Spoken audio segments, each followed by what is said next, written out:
maanta waxaynu ku bilaabaynaa wararkayaga Suuriya halkaasi oo telefishinka al-akhbaariga ee Suuriya uu soo xigtay ila rasmi ah oo sheegay in la isku afgartay heshiis xabad joojin ah oo lagu gaaray iskahorimaadadii ka dhacay degmooyinka al-Sharifiya iyo sidoo kale Sheekh Maqsuud ee waqooyiga magaalada Xalab ee dalka Suuriya. maalinimadii shalay ayaa waxaa qarxay dagaalo culus oo hubka waaweyn la isku adeegsaday kuwaasi oo dhex maray ciidamada Suuriya iyo ciidamada kooxda la baxday dimuqraadiga Suuriya ee SDF agagaarka xaafadda Sheekh Maqsuud iyo al-Sharifiya kaasi oo keentay dhimasho iyo dhaawac soo gaaray askar iyo dadka rayidka ahba.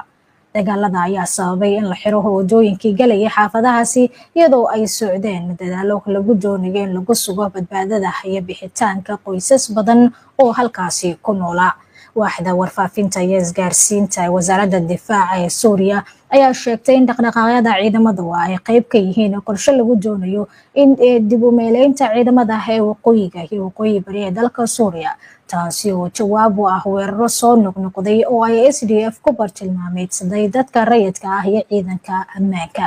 wasaaraddu waxay xaqiijisay inay ka go'an tahay ku dhaqanka heshiiskii la gaaray 10kii bishii Maarso iyadoona beenisay wararka sheegaya inay qorsheynayaan howlgallo military ayna tilmaamtay in ciidanku ujeedkiisu yahay difaaca shacabka iyo hantidooda ee weerarada SDF. danjiraha Mareykanka u qaabilsan arrimaha Suuriya Thomas Bragg iyo sidoo kale taliyaha taliska dhexe ee ciidamada Mareykanka Brad Kober oo hore ugula kulmay taliyaha SDF Mazluum Abdi iyo saraakiil sare oo ku sugan waqooyi bari ee dalka Suuriya sida ay sheegayaan mas'uuliyiin. wadahadaladaasi ayaa diiradda lagu saaray hirgelinta heshiiskii 10kii Maarso ee la gaaray dowladda cusub ee Dimashq ka qaaday. dagaalo goos ah oo sii kordhayay maalmahan dambe iyadoona Dimashq iyo SDF labaduba ay isku eedeynayeen kicinta colaadda. bishii Maarso 10keedii labada dhinac ayaa gaaray heshiis ay Mareykanku dhexdhexaadiyeen kaasi oo dhigayay in ciidamada Kurdiga ay hogaamiyaan lagu daro hay'adaha dowladda ee dalka Suuriya dhamaadka sanadkan. waxaana ka mid ah in xakameynta kastamyada xuduudaha garoonka diyaaradeed iyo saldhigyada shidaalka iyo gaaska lagu wareejiyo dowladda Dimashq. waa tahay war kale oo arrimahan la xiriira dowladda Turkiga ayaa la sheegay inay ka fiirsanayso inay ciidamo u dirto deegaanadaasi ka tirsan waqooyiga dalka Suuriya oo ay dagaalada ku dhex mareen ciidamada dowladda cusub ee Suuriya iyo xoogagga Kurdiyiinta ee SDF.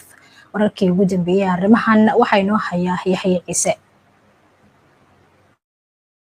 Turkiga ayaa laga yaabaa in uu fargelin military ku sameeyo xiisada colaadeed ee ka dhex taagan gudaha Suuriya taasoo u dhaxaysa xoogagga Kurdiyiinta iyo ciidanka dowladda Suuriya taasoo u muuqanaysa marxalad cusub oo dagaal sida ay warisay warbaahinta Turkiga.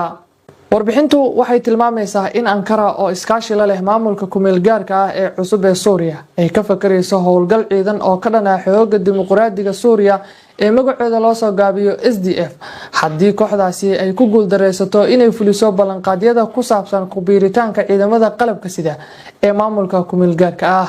Turkigu waxa uu u arkaa SDF inay tahay urur argagixiso oo xiriir la leh xisbiga shaqaalaha Kurdistaan ee PKK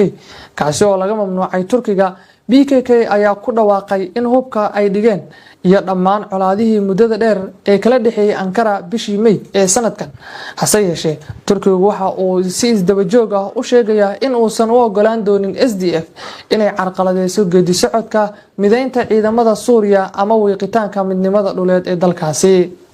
muddada kama dambaysta ah ee lagu heshiiyay in kooxda SDF ciidamadeeda lagu daro ciidanka dowladda ayaa ku eg dhamaadka sanadkan iyada oo warar soo baxaya ay sheegayaan in kooxdu aysan qorsheynaynin inay ku biirto ciidanka dowladda.